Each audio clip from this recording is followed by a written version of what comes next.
अस्सलाम वालेकुम and welcome to OT films. मैं हैदर अली ओटी एक नई वीडियो के साथ। काफ़ी सारे दोस्त काफ़ी देर से पूछ रहे थे कि हमें बताएं कि हम 110 लें या 150 लें, तो उनके लिए आज की वीडियो है। अगर आप ये फैसला नहीं कर पा रहे कि हमें 110 लेनी चाहिए या 150 लेनी चाहिए, तो मेरा ख्याल है ये वीडियो देख के आप फैसला कर सकेंगे। सबसे पहली बात मैं क्लियर कर दूँ कि मैं रिकमेंड नहीं करूँगा, मैं रिकमेंडेशन नहीं दूंगा। आपने वीडियो देखनी है, वीडियो देख के आप खुद अंदाज़ा लगा सकेंगे कि आपके लिए कौन सी बाइक सूटेबल है। तो चलिए मैं स्टार्ट करता हूँ सबसे पहले प्राइस से। प्राइस पे बात कर लेते हैं। GD 110S की जो मौजूदा प्राइस है वो है 2 लाख रुपया, 1,99,000 है, तकरीबन 2 लाख। और जो GS 150 स्पेशल एडिशन है इसकी प्राइस है तकरीबन 2,32,000। तो प्राइस में तकरीबन 32-33,000 रुपये का डिफरेंस है। तो ये बात होगी प्राइस की। तो अब बात कर लेते हैं इनकी जनरल स्पेक्स पे। आपको पता है कि जो GD 110S है ये 110 सीसी इंजन है, इधर 150 सीसी इंजन है। GD 110S में 4 गेयर्स है और GS 150 में 5 गेयर्स है। तो जैसे गियर का डिफरेंस है, इंजन का डिफरेंस है, ऐसे ही आपको पता है कि थोड़ी सी स्पीड का डिफरेंस भी होगा। तो GS 150 है ये तकरीबन 100 से ऊपर चली जाती है, ये 100 तक रहती है। पहले बात कर लेते हैं कि दोनों बाइक्स जो है वो सेल्फ स्टार्ट है। दोनों बाइक में एक किक की ऑप्शन भी मौजूद है। और उसके साथ अगर बात करूं तो GD 110S में ड्राई बैटरी आ रही है और GS 150 में इलेक्ट्रोलाइट वाली बैटरी है। इसकी मेंटेनेंस थोड़ी चाहिए होती है, ड्राई बैटरी मेंटेनेंस फ्री होती है।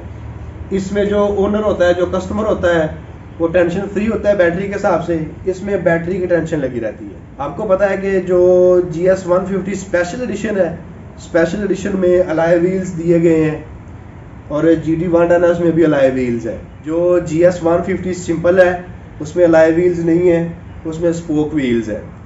तो अगर मज़ीद बात करूँ तो GS 150 में फ्रंट पे डिस्क ब्रेक है और GD 110S में आगे और पीछे ड्रम वाली ब्रेक है, यानी कि ब्रेक शू है।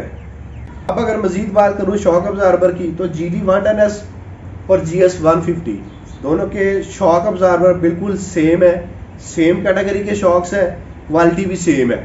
अगर ग्राउंड क्लियरेंस की बात करूं तो GD 110 की ग्राउंड क्लियरेंस 140 मिलीमीटर है और GS 150 की ग्राउंड क्लियरेंस 155 मिलीमीटर है। ग्राउंड क्लियरेंस GS 150 की ज़्यादा है, GD 110S की कम है। तो ये बाइक शहर में जो स्पीड ब्रेकर थोड़े से ऊपर बने होते हैं उसमें नीचे लग जाती है। बाज़ औक़ात ऑफ रोड जाते हैं तो ऑफ रोडिंग में भी नीचे लग जाती है। अगर आप इस पर वेट ज़्यादा डालेंगे तो फिर ये नॉर्मल स्पीड ब्रेकर पे भी नीचे लग जाएगी। तो जबकि GS जो है इसमें ऐसा कोई इशू नहीं है, ना तो ये स्पीड ब्रेकर पे नीचे लगती है और ना ही ये ऑफ रोडिंग के दौरान नीचे लगती है। ग्राउंड क्लियरेंस काफ़ी ज़्यादा है, इसलिए ऑफ रोडिंग के लिए ये बाइक अच्छी है, ये बाइक बेस्ट है। तो उसके बाद थोड़ी सी कंफर्ट की बात कर लेते हैं कि दोनों में से कंफर्टेबल बाइक कौन सी है। तो अगर आप कंफर्टेबल बाइक चाहते हैं तो कंफर्ट में ये बाइक GD 110S GS 150 से आगे है। इसका कंफर्ट लेवल अच्छा है, इसका कंफर्ट लेवल थोड़ा कम है। वो डिटेल से बता देता हूँ। इसकी सीट थोड़ी हार्ड है, थोड़ा दूर जाएंगे, थोड़ा ज़्यादा सफ़र करेंगे तो सीट आपको तंग कर देगी। इसकी सीट कदरे बेहतर है, तो एक तो ये हो गया। दूसरा, इस बाइक पे कंट्रोल अच्छा रहता है। इसका वेट है तकरीबन 116 kg, इसका वेट है 108 kg। तो डिफरेंस तो तकरीबन 8 kg का है, लेकिन चलाने में काफ़ी ज़्यादा फ़र्क महसूस होता है। इस पर कंट्रोल अच्छा रहता है।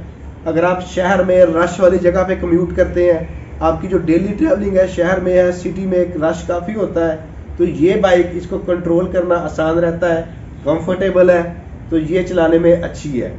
अगर आप इस बाइक की बात करते हैं तो ये बाइक लॉन्ग पे बहुत उम्दा बाइक है। अगर आप लॉन्ग जाते हैं, आपकी डेली ट्रैवलिंग 80-100 किलोमीटर है, 50 से ऊपर है, तो ये बाइक लॉन्ग ट्रैवलिंग में बहुत अच्छी है, बहुत उम्दा बाइक है।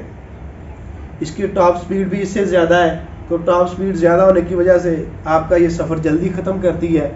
तो अगर आप फ्यूल एवरेज की बात करते हैं तो जैसे इसकी टॉप स्पीड कम है, ऐसे ही इसकी इकॉनमी स्पीड भी कम है। इसकी इकॉनमी स्पीड है 50 से 60 के दरमियान, यानी कि GD 110S 50 से 60 की स्पीड के दरमियान आपको बेस्ट फ्यूल एवरेज देगी। और फ्यूल एवरेज इसकी तकरीबन 50 किलोमीटर इसकी भी है। GD 110S की 50 किलोमीटर एवरेज इसकी भी है।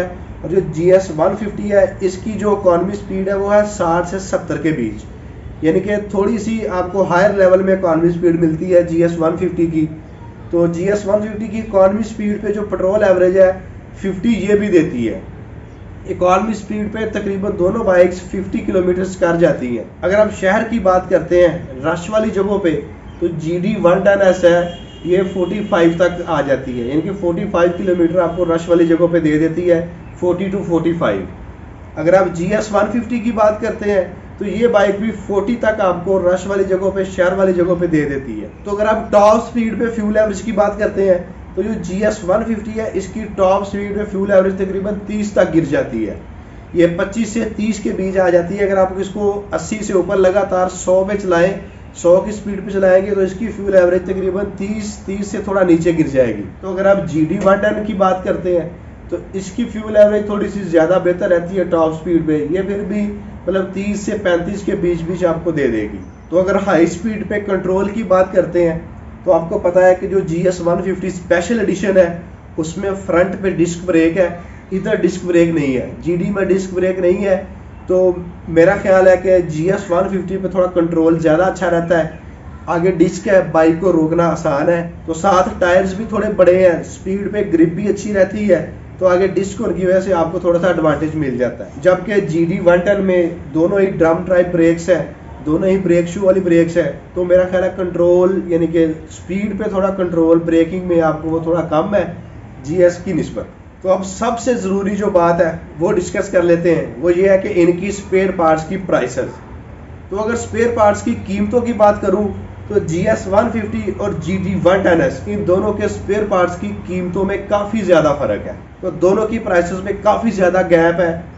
जो GD 110S है इसके स्पेयर पार्ट्स GS की निस्बत काफ़ी ज़्यादा महंगे हैं। आपको एक दो एग्जांपल्स दे देता हूँ। जो GD 110 के ब्रेक शू है वो एक ब्रेक शू एक व्हील का यानी कि तकरीबन 2000 रुपये का है।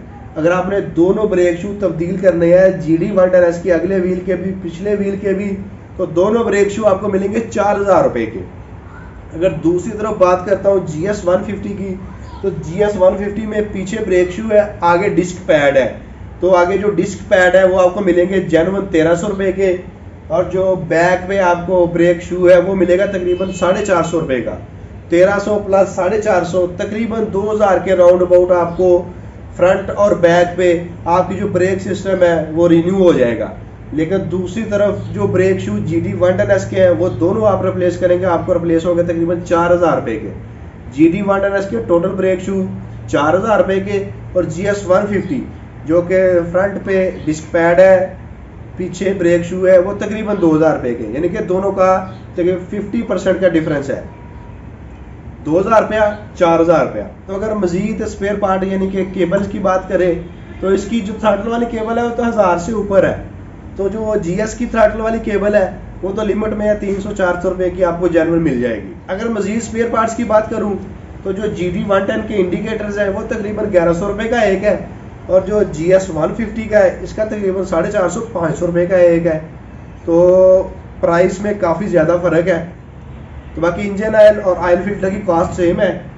तो अगर एयर फिल्टर की बात करें तो जो GD 110 का एयर फिल्टर है वो तकरीबन 800 रुपये का है, तो उसको रिप्लेस करना पड़ता है जल्दी, यानी कि 15 से 20 हज़ार किलोमीटर बाद रिप्लेस करना पड़ जाता है। जो GS 150 है इसका जो एयर फिल्टर है वो तकरीबन 1500 रुपये का है, लेकिन ये वाशेबल है।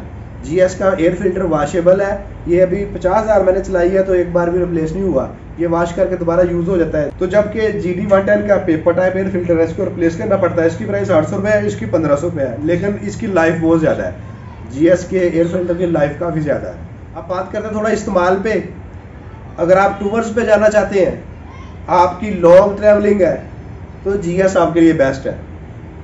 अगर आपने शहर में इस्तेमाल करनी है, आपकी daily travelling with in city है, थोड़ी सी है 40-50 किलोमीटर, तो GD 110S ये बेस्ट है। बाकी कंफर्ट लेवल जो शॉक अब्जॉर्बर की हद तक है वो सेम है, सेम टाइप है दोनों में शॉक अब्जॉर्बर की। सीट में इसको एज हासिल है, सीट इसकी थोड़ी निकम्मी है। तो बाकी कंट्रोल जो कि विद इन सिटी आपको रश वाली जगह पे कंट्रोल चाहिए होता है वो थोड़ा इधर ज़्यादा है, आपको स्पीड में जो कंट्रोल चाहिए होता है वो थोड़ा इस तरफ ज़्यादा है। इधर डिस्क ब्रेक है, इधर डिस्क ब्रेक नहीं है। तो बाकी एक और बात जो मैंने नोट की है वो ये है कि GS की जो फिनिशिंग है, जो वेल्डिंग टचेस है, जो जॉइंट्स हैं, उनकी फिनिशिंग GS में इतनी ज़्यादा बेहतर नहीं है।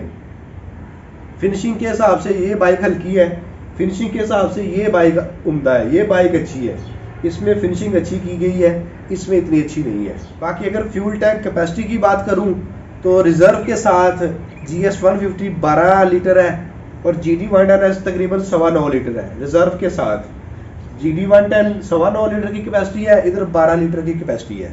अब बात कर लेते हैं कि आप GD 110 न्यू बाइक लेते हैं तो न्यू बाइक लेके आपको क्या काम करवाना पड़ेगा।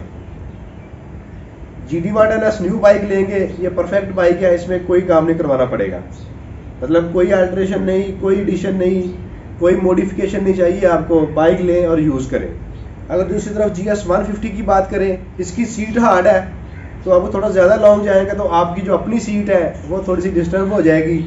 इसके लिए सीट को नरम करवाने के लिए कुछ करना पड़ेगा आपको, एक बात। दूसरी जो GS 150 की हेडलाइट है, इसकी लाइट काफ़ी कम है, फोकस भी इतना अच्छा नहीं है। तो अगर आप रात में ट्रैवलिंग करते हैं, रात की ट्रैवलिंग काफ़ी ज़्यादा है, तो आपको फ्रंट लाइट पे कुछ करना पड़ेगा, या तो एक्स्ट्रा लाइट लगवाएंगे तो या आप इस लाइट को रिप्लेस करेंगे किसी अच्छी लाइट के साथ। तो अगर इस सारी डिस्कशन को मैं सम अप करूं तो वो कुछ ऐसे है कि अगर आप ज़्यादा कंफर्ट चाहते हैं तो GD 110, अगर आप स्पीड चाहते हैं तो GS 150, अगर आप लॉन्ग टूर्स पे जाना चाहते हैं तो GS 150, अगर आप विद इन सिटी कम्यूट करना चाहते हैं तो GD 110। पेट्रोल एवरेज तकरीबन सेम है, तकरीबन थोड़ा बहुत फ़र्क है लेकिन मैं उसको सेम ही बोलूँगा। पेट्रोल एवरेज तकरीबन सेम है इन दोनों की। बाकी हाई स्पीड पे कंट्रोल इधर ज़्यादा है डिस्क ब्रेक की वजह से, इधर डिस्क ब्रेक नहीं है। और ग्राउंड क्लियरेंस की बात करूँ तो ग्राउंड क्लियरेंस इधर कम है 140 मिलीमीटर, इधर ज़्यादा है 155 मिलीमीटर। स्पीड ब्रेकर पे ऑफ रोड नीचे नहीं लगती, स्पीड ब्रेकर पे ऑफ रोड नीचे लग सकती है। तो मेरा ख्याल है मैंने काफ़ी हद तक दोनों बाइक्स को एक्सप्लेन कर दिया है, डिस्क्राइब कर दिया है, तो आप फैसला कर सकते हैं कि आपने कौन सी बाइक लेनी है।